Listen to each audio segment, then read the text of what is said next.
Welcome to our third video, in which we are determining if an infinite set is a group by using a membership criterion. The previous video we just used logic and a bit of imagination. This one we have to use some algebra. So, as usual, we go through the group properties, starting with closure, but it's worthwhile, perhaps in the 5 minutes reading time, to read what's going on in this question and look at it very carefully. The question mentions it's a set of rational numbers, so we could, in fact, write it as a set. This is a set of rational numbers. It's not all the rational numbers. You could convince yourself later on that this is a member of S, but this is not.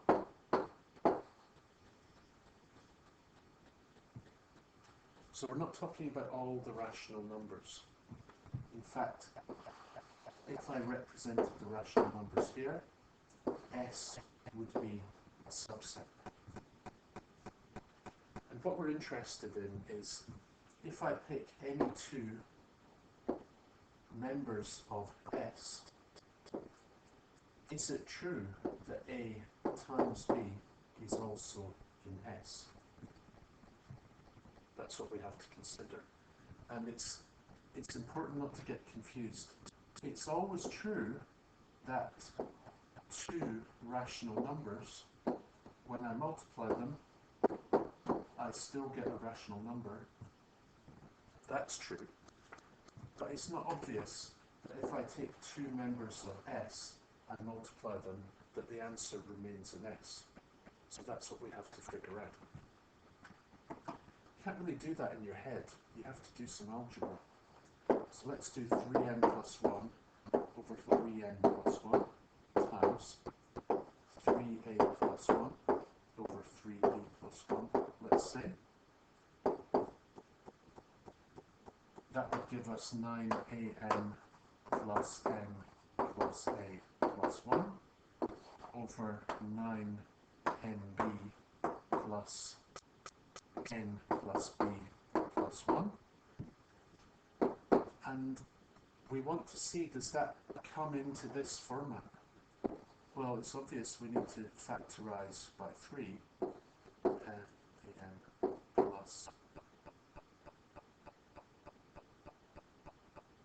Oh, I made a mistake, didn't I? Those should be 3's. I'm sure you noticed that. n plus a plus 1. See, I'm only human. 3bn plus n plus b plus 1. Yeah. Now this is in S. Why? Because this is an integer, and so is this. So it fits this membership criterion. Until you know that, you don't know if it's closed. Think about it. This element here, a times b, is only there if it satisfies this criterion. So we've done that. It's closed.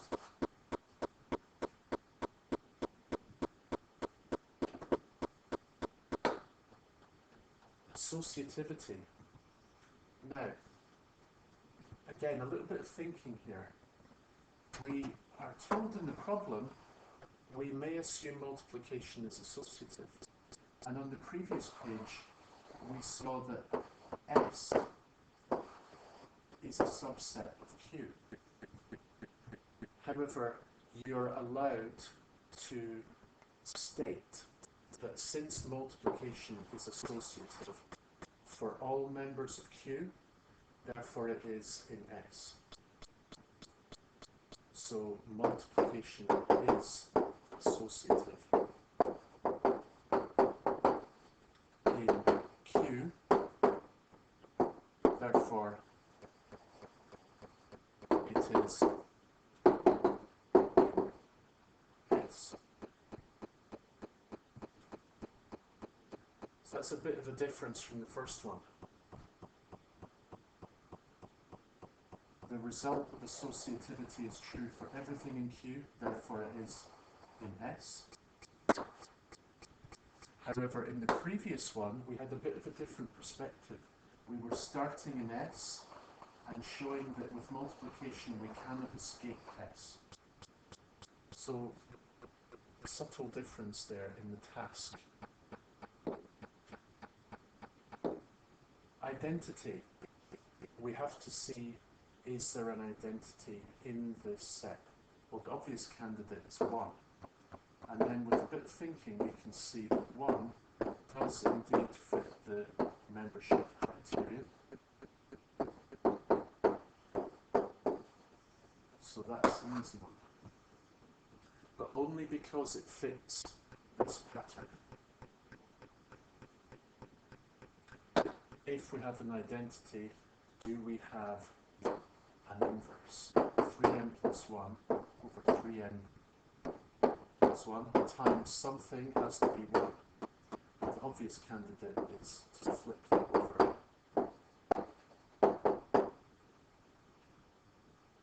So that works. So we do have inverses. And remember, the task is to determine, we're not writing a formal proof. Although for closure we did have to do some algebra. So, the mark scheme. Answer, yes, it forms a group. And then the reasons have to be supplied. Notice you can write them pretty briefly as long as they show that you are aware of the reasons. It's the same old pattern as before.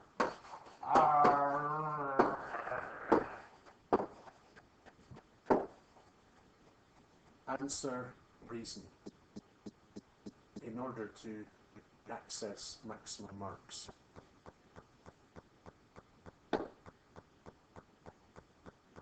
You should try these ones now, and I'll give you some more to try.